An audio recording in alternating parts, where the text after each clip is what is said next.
Hi everyone, today I'm going to show you how to animate a curved line in Davinci Resolve using Fusion. Let's get started.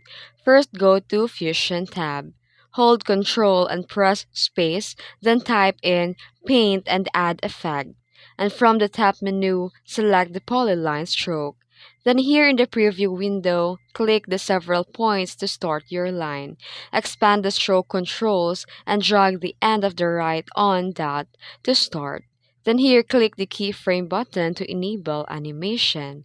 Move your timeline slider ahead a few seconds, then drag the second right dot back to its original position.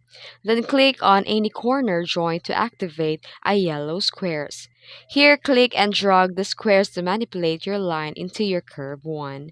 And that's it. You now have a smooth and animated curve line. Be sure to like and subscribe for more tips. Thanks for watching.